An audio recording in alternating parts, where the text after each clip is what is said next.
Welcome back to Grand Tactician Civil War Union Campaign. So, at the end of the last episode, we saw that some of the functionality of the game had frozen up, and I decided to try to save and reboot the game to correct those. And in fact, I was not able to save the game at all. It froze up that much. So I had to get out of it using Control-Alt-Delete. and so we've fallen back onto the previous autosave. So we've lost about 3 days of game time.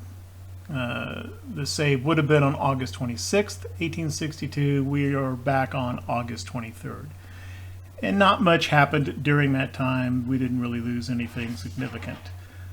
This defense of Fort Perrin had already been won. Interestingly, though, it looks like the garrison is outside the fort. I'm not seeing the fort symbol, and it's being rebuilt. Army of North Carolina is retreating, and as we saw, it's going to retreat over the mountains into Union territory, which is irritating. One thing, however, that is good is the game is now properly reflecting the Army of the Potomac with a strength of 96,000. So it is fully recognizing that Patrick's Shenandoah army is detached. So that's a good thing.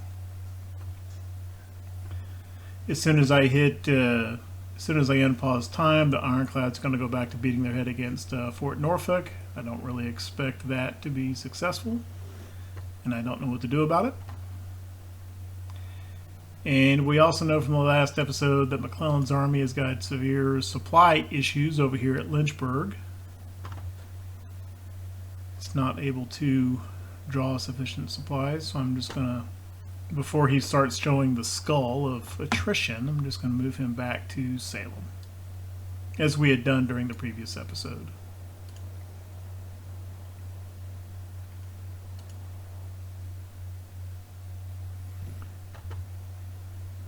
Kind of the same situation with the Army of the Tennessee. Fort Donelson had been taken, and the First Corps is now working on Fort Henry.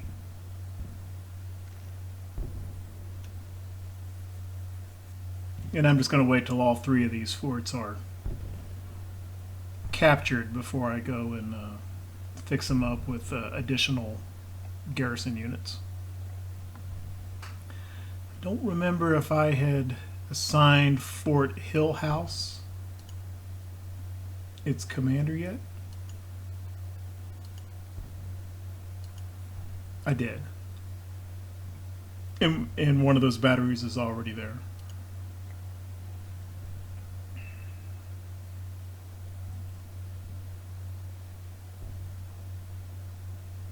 I think I can get the Missouri Army crossing over to this side.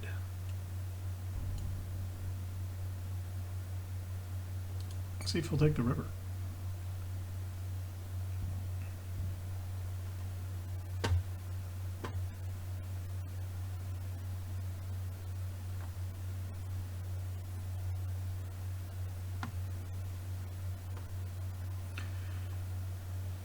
Right. So, Army of the Potomac, 96,000 men. Army of Northern Virginia, ooh, they're up to 138,000.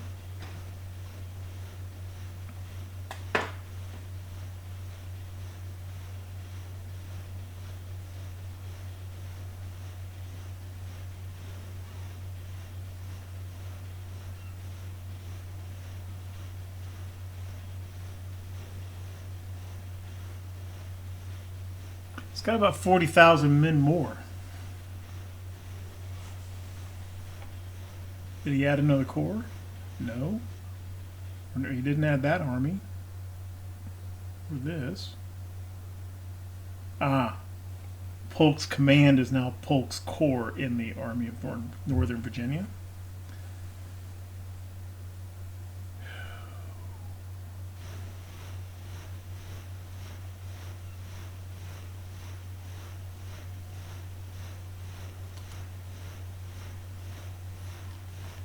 We are working on breadbasket 2.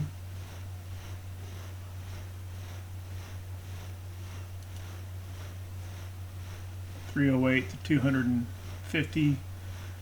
Yeah, once that breadbasket policy is done, I think I'm going to the draft.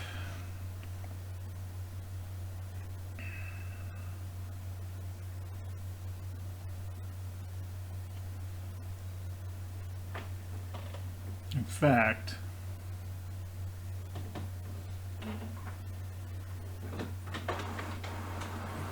I think I'm going to create a 4th Corps for the Army of the Potomac. And rather than wait for... The purpose of this force was to work in the Shenandoah Valley. And clearly he needs to stay over here. So even though I recruited all these troops in Indiana over here for the West, I'm going to take all those forces and give them to McDowell.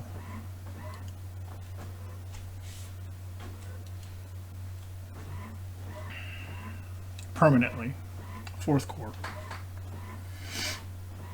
It'll be a little bit smaller because he's going to have 3 brigade divisions, not 4 brigade divisions.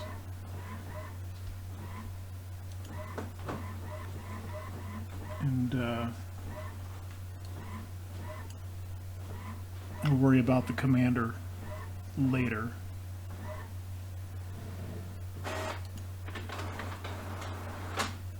Erasmus Keyes is back. He had just come available after his wounding early in the war, and he's a 4 experienced officer. You know what? I think I'm going to take Keyes and I'm going to put him in command of this corps. I think that's probably the best way to go. 3 leadership, 3 administration. So I'm going to replace him here. Ooh. Nope, no Burnside. I don't think so. No. No. Let's at least get a West Pointer, of which I have very, very few.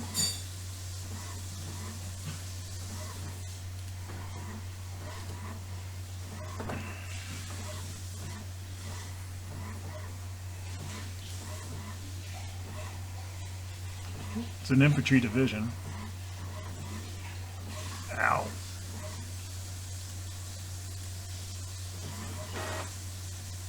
Well, let's see what happens if we catapult a captain all the way up to Brigadier General in command of this division. At least he's got experience, and I don't know if he's going to keep all these stats, though.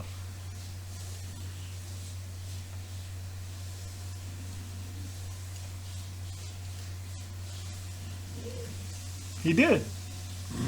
That's kind of a good thing of West Pointers, is they tend not to degrade their stuff, their stats, when getting promoted the way that volunteers and political generals do. And then that will leave Keyes, who's already a brigadier, available to take command of this corps. Well, I thought he was a brigadier. No, he's a colonel. That'll work.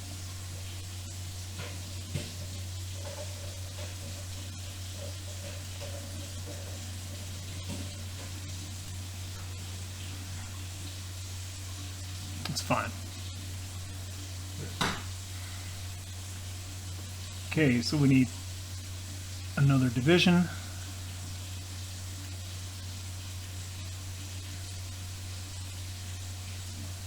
Is that William Franklin? No, that's a different Franklin.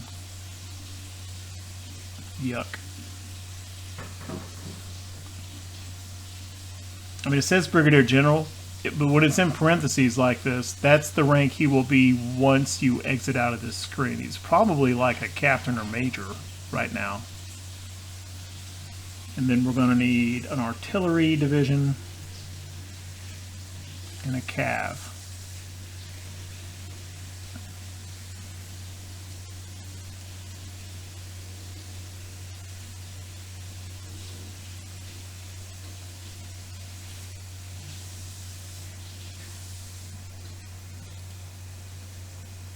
And those are going to come out of the Department of Indiana.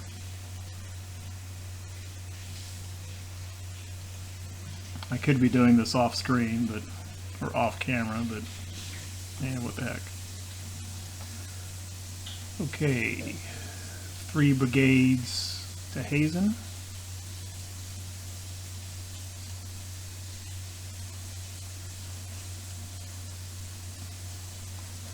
Three brigades to Burnside. I think I need to replace Burnside. He lost, his stats weren't awesome to start with, and I think he lost some stats after his wounding. 3 brigades to Franklin.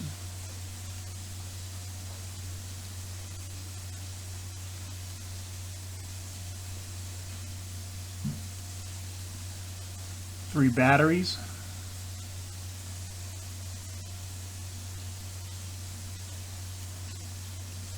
To Andrews. And 2 cav brigades to Stoneman.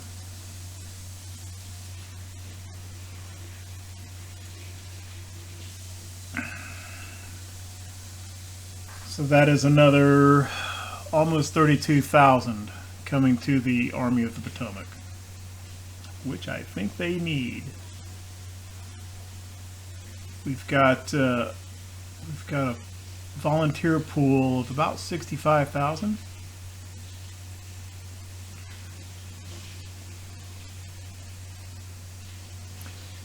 You know what? We also have a few brigades remaining in the Pennsylvania as well.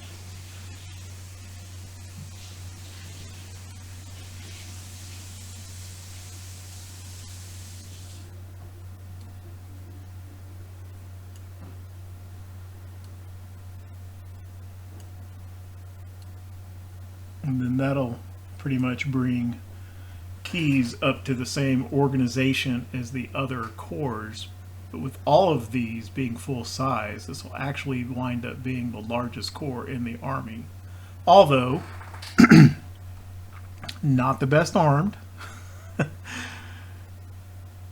And we'll see what we can do about that. They all have the base default weapons. But we've got some got quite a few good cav weapons. Let's go ahead and give these cav the Sharps carbines.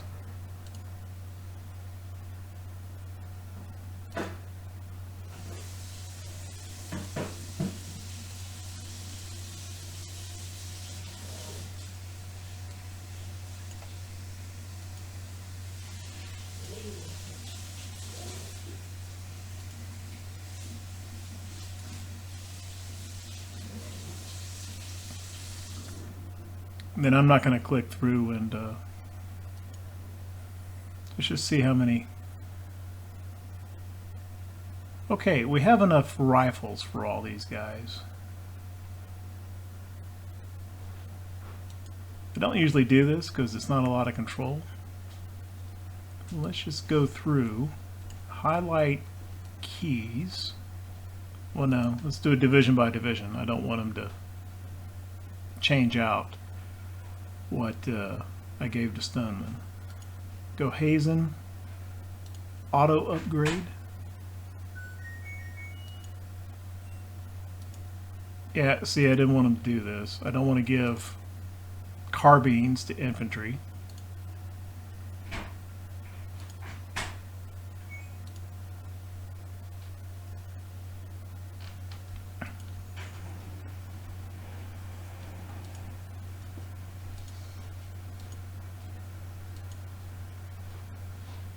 Well, I'm clicking on the wrong division. And while I probably will give Sharps rifles to infantry somewhere, I don't think I want to husband those and kind of be careful where I put those. Let's just give him a regular Springfield.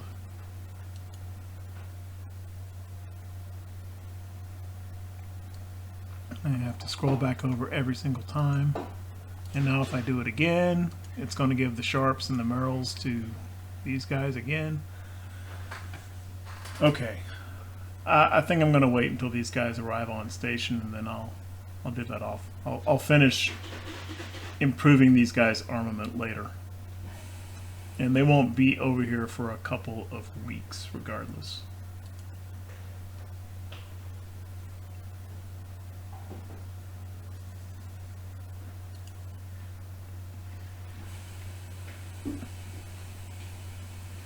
And I'm just going to move him back a little bit.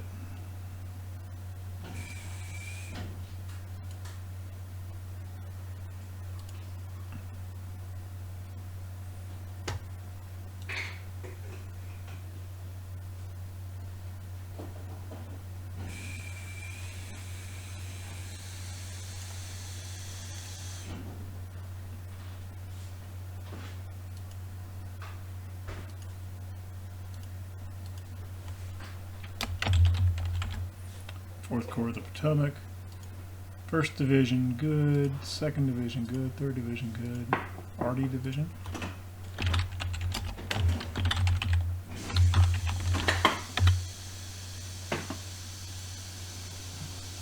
That's the Cav Division.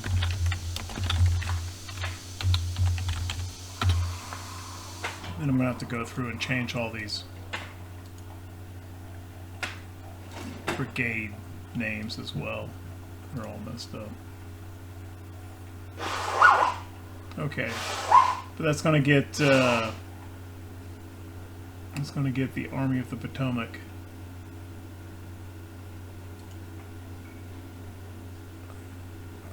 projected to reach almost 140,000 men. Okay, but that'll take a couple weeks.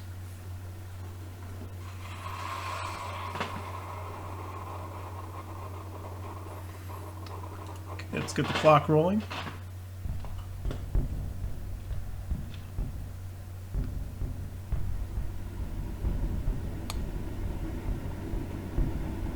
Looks like Magruder's Corps and the Army of the Shenandoah are on the move. Polk's Corps is doing something here.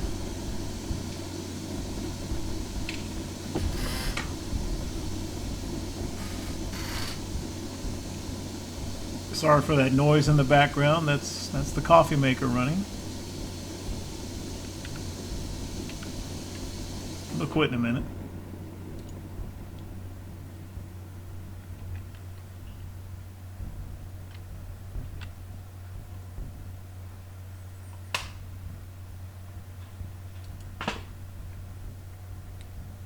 I don't know why that's showing.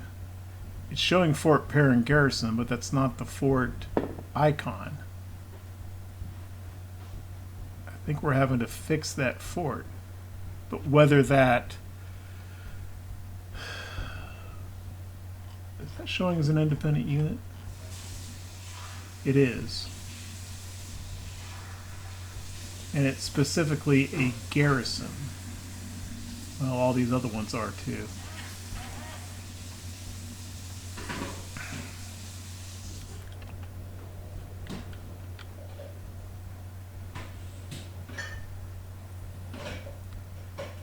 So the Army of North Carolina is just sitting here, right on the other side of this mountain line.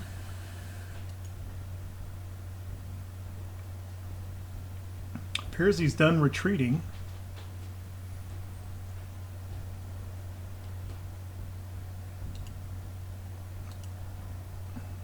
Put Patrick in an offensive stance.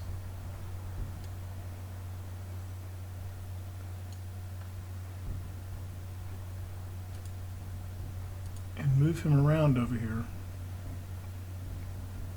We want to take that ironworks out of Confederate control.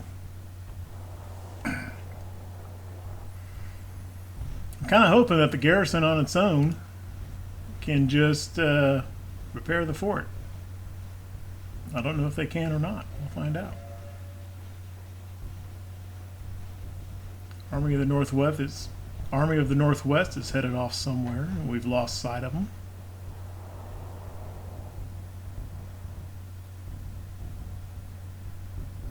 Magruder's Corps is coming up to join the army.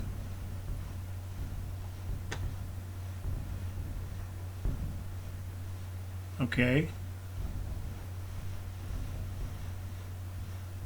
Army of North Carolina retreating back over in the other direction toward the federally held city and the federal garrison and Northern Territory, but it's going this way. Awesome. We will have, and it's going up toward the Potomac River. Come on.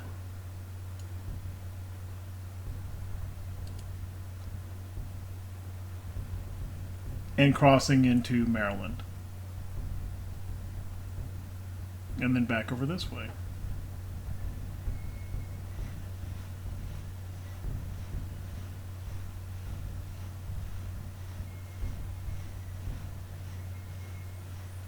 Confederacy is impressing supplies and slaves.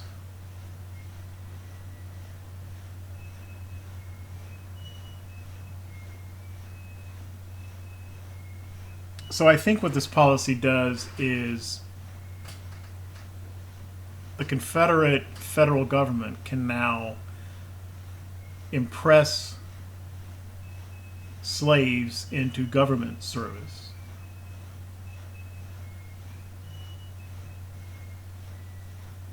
Which is something the Confederate government did. But that pisses off the slaveholders. And support drops in slaveholding states in the Confederacy. Short term, okay, I think that frees up more military manpower for the South. But long term, that really kind of works in our favor. The support continues to drop in the Confederacy for the Confederate government.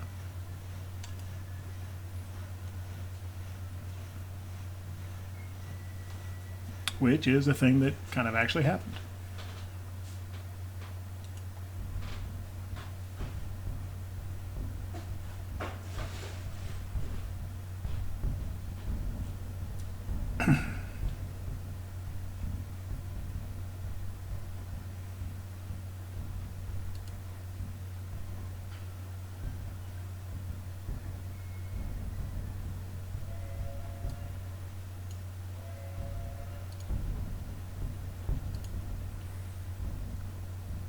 I don't want the Army of North Carolina ducking back up into the Shenandoah Valley. What is he doing?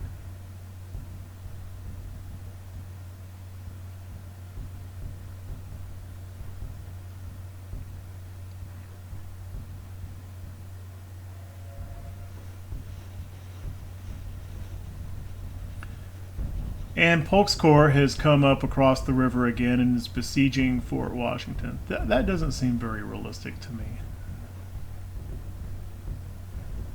But this time, the Mobile Corps is here to support the siege, and it's looking pretty much like it's in our favor. So that's a good thing.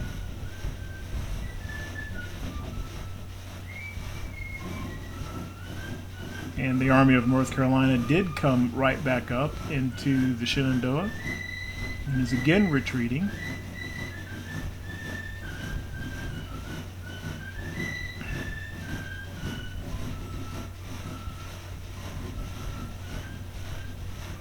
And here goes Magruder's Corps. I think we may be about to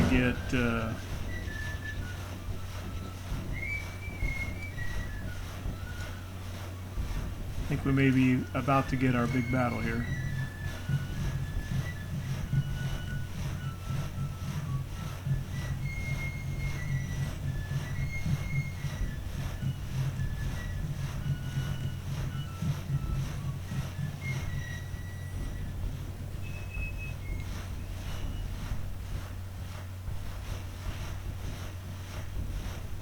Faster. Why are you can't?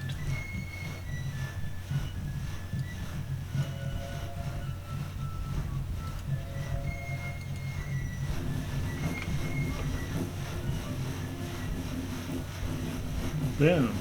Okay. So we have the First Corps, the Third Corps, the Second Corps, the Fourth Corps.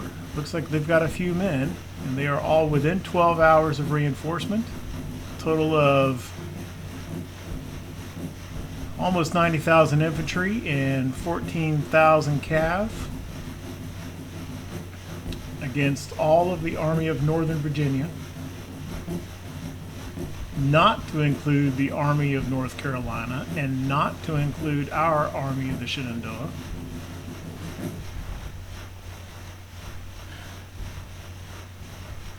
But these corps are a little bit further away.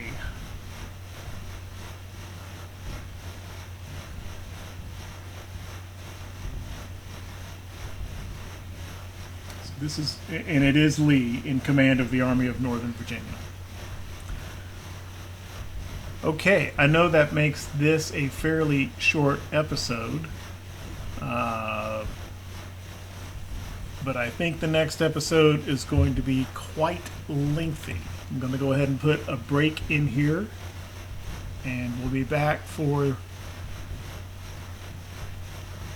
whatever they're going to name this particular battle. Well, this is easily going to be by far the biggest battle of the campaign to date. Thank you very much for watching.